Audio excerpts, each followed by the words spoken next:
جو شخص کوئی ناپسندیدہ خواب دیکھے تو اس کو چاہیے کہ بائیں جانب 3 مرتبہ تھتکار دے اور شیطان سے اللہ تعالیٰ کی پناہ مانگے، اور بے شک وہ اس کو نقصان نہیں دے گا۔ یہاں پر طریقہ یہ بتایا جا رہا ہے کہ بعض اوقات خواب دیکھ کر انسان گھبرا جاتا ہے یا پریشان ہو جاتا ہے، تو اس پریشانی میں انسان کو فوراً کروٹ بدل لینی چاہیے اور اس کے ساتھ لیفٹ سائڈ پر اپنا چہرہ کر کے ایسے تھو تھو تھو اس طرح کر کے تھتکارنا، یہ نہیں کہ تھوکے پھینکنا شروع کر دے۔ یہاں پر نفس کا لفظ استعمال ہوا، اور نفس کا مطلب یہ ہوتا ہے کہ ایسا سانس نکالنا کہ جس کے ساتھ یعنی جس میں تھوک کا گمان ہو۔ جیسے آپ دیکھیں کہ عام زبان میں بھی کہتے ہیں کہ فلاں پہ میں تھو کرتا ہوں، تو وہ تھو کرنے کا مطلب یہ ہے کہ اس کو تھتکارتا ہوں دھتکارتا ہوں اور اس کی بات کا اثر قبول نہیں کرتا۔ اور یہاں پر جو شیطان کی طرف تو مراد یہ کہ اس طرح کرنے سے انسان کو ایک طرح سے ریلیف ملے گا اور شیطان کا جو اثر ہے وہ زائل ہو جائے گا، اور شیطان کا جو اس وقت سوتے وقت میں بھی وسوسہ ہے، کیونکہ شیطان تو ہر وقت الرٹ ہے اور ہر وقت ہمیں ستانے کو تیار ہے، اور اس طرح کے خواب بعض اوقات وہ اس لیے دکھاتا ہے تاکہ انسان کی عمل کی صلاحیت کم ہو جائے اور انسان تفکرات اور غموں اور پریشانیوں کا شکار ہو کر کوئی عملی کام نہ کر سکے۔ یہ طریقہ نفسیاتی طور پر ایک سیٹسفیکشن ہو جاتی ہے کہ جب انسان برا خواب دیکھے تو فوراً کہا کہ بائیں طرف تتکار دو، اس سے یہ کہ ایک طرح سے تم نے اس کو دفع کر دیا اور وہ تمہیں کوئی نقصان نہیں دے سکتا۔ اگلی حدیث ہے، حضرت جابر سے روایت ہے کہ آپ صلی اللہ علیہ وسلم نے فرمایا، جب تم میں سے کوئی شخص ناپسندیدہ خواب دیکھے تو بائیں جانب 3 بار تھوک دے اور 3 مرتبہ شیطان سے اللہ تعالیٰ کی پناہ مانگے، اور جس پہلو پر لیٹا ہوا تھا اس سے دوسرے پہلو پر منتقل ہو جائے۔ یعنی جب برا خواب دیکھیں تو 3 کام کریں، نمبر 1 3 دفعہ تھتکارنا، نمبر 2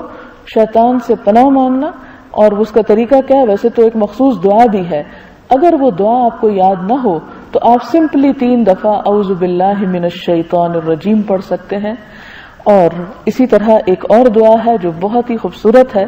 اس کے بارے میں حدیث میں آتا ہے کہ جو بندہ یہ دعا پورے توجہ سے پڑھتا ہے تو شیطان اپنے چیلوں کو اور جن کو وہ ساتھ لے کے انسان پہ حملہ آور ہونے کے لیے آیا ہوتا ہے انہیں کہتا ہے اٹھو اپنا سامان باندھو اور یہاں سے چلو، یہاں اب ہمارا کوئی کام نہیں، یہاں ہمارا اب کوئی وار اثر نہیں کرے گا۔ اور وہ دعا کیا ہے؟ شاید پہلے بھی میں نے بتائی ہو، اعوذ باللہ السمیع العلیم بوجہہ الکریم وسلطانہ القدیم من الشیطان الرجیم۔ یہ 3 دفعہ پڑھ لینی چاہیے۔ اس میں آتا ہے اعوذ باللہ، میں پناہ میں آتی ہوں اللہ کی، السمیع جو بہت سننے والا ہے، یعنی میری دعا اس وقت سن رہا ہے، العلیم میرا حال جانتا ہے، اور بوجہہ الکریم اس کی ذات بڑی سخاوت والی ہے کہ میں پناہ مانگ رہا ہوں تو وہ ضرور دے گا، یعنی پورے یقین کے ساتھ کہ گویا انسان پناہ میں آ رہا ہے، اسے کوئی ڈھانپ رہا ہے اپنی رحمت سے، اسے کوئی پروٹیکٹ کر رہا ہے۔ اور پھر وہ سلطانہ القدیم کہ اس کی بادشاہت بہت قدیم ہے اور وہ ازل سے مالک ہے، اور یہ جو وقتی طور پہ مشکل پیش آئی ہے اس کی کوئی حیثیت نہیں، اور وہ اسے بہت آسانی سے دور کر سکتا ہے۔ من الشیطان الرجیم، جب یہ کہے تو دل میں شیطان سے نفرت کا بھی اظہار کرے کہ شیطان مردود سے میں نجات چاہتا ہوں۔ تو جب بندہ ان الفاظ میں اللہ تعالیٰ کی پناہ میں آتا ہے تو اللہ تعالیٰ اپنے بندے کو ضرور پناہ دیتے ہیں، اور شیطان اپنا سب کچھ اٹھا کے چل پڑتا ہے، وہ پھر بندے کے اوپر حملہ آور نہیں ہو سکتا۔ اور اس کے بارے میں وہ بات بھی یاد رکھیں، یعنی اس حدیث کو مزید تقویت اس بات سے پہنچتی ہے کہ حضرت عمر رضی اللہ تعالیٰ عنہ کے بارے میں آپ صلی اللہ علیہ وسلم نے فرمایا کہ عمر جس راستے پہ جاتا ہے شیطان وہاں سے منہ موڑ جاتا ہے، وہ راستہ چھوڑ جاتا ہے کہ وہ آپ کا مقابلہ نہیں کر سکتا۔ تو اسی طرح اگر یہ دعا انسان ایسے وسوسوں کے وقت یا خاص طور پہ برا خواب دیکھنے کے وقت پڑھ لے تو انشاءاللہ تعالی